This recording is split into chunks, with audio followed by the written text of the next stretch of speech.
Well, months of anticipation finally came to a head. Alien vs. Predator for the Atari Jaguar has got to be one of the most anxiously awaited games ever. That's true. I couldn't wait to get my hands on this game. But the sad part is, once I started playing it, I couldn't wait to throw it into the closet or burn it for health reasons. Alien vs. Predator was expected to be the biggest game yet for the Jaguar, but instead it's the machine's greatest disappointment. I was stunned at what a letdown it is. It's hard to believe that a game can look so good in the press and turn out to be such a disaster. What really boggles my mind is that things that kill the game are so obvious that they should have been addressed by the first playtesters. Let's give people a general overview of the game before we get specific. Okay.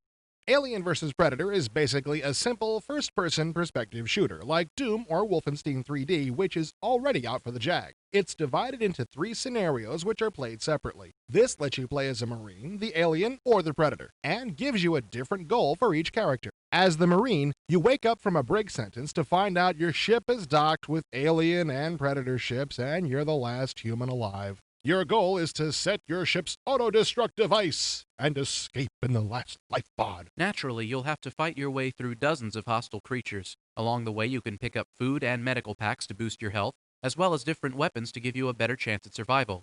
You even find a motion tracker. Hey, just like in the movies. The problem with the Marine scenario is that your character moves way too slow for it to be fun. Movement is very choppy, and trying to maneuver in anything but a straight line is a joke.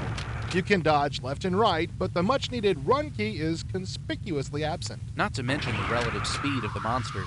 The aliens are supposed to be very fast, but with an alien charging straight at me, I could still walk backwards in a straight line and outdistance it.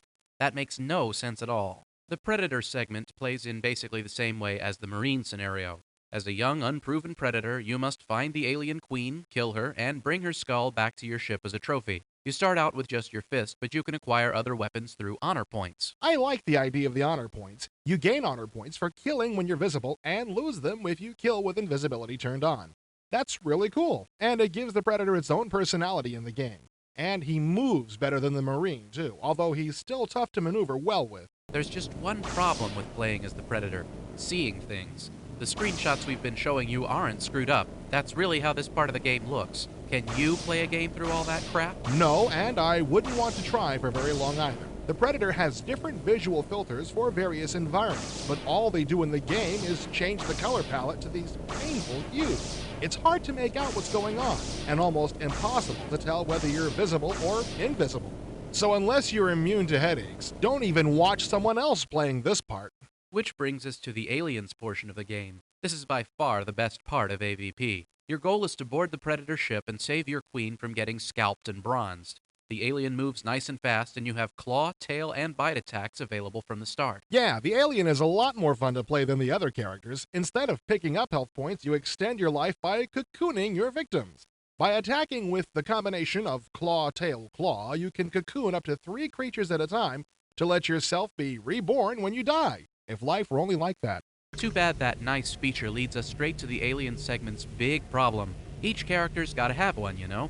When you're reborn from an egg, you start with a completely blank auto map. That may sound like nitpicking, but it adds up to a colossal waste of time. No argument there. The aliens are supposed to share a hive mind, like bees, so starting from scratch each time doesn't even make sense. It wouldn't be so bad if the levels themselves were interesting, but they aren't. They're boring, tedious, and very obnoxious if you have to run through them more than once. It's too bad, but I doubt we'll dissuade anyone from buying AVP. There's been too much hype, and people's expectations are too tweaked. Jaguar owners should play a friend's copy before they buy this one. Either that or buy it from a store that accepts returns for 24 hours.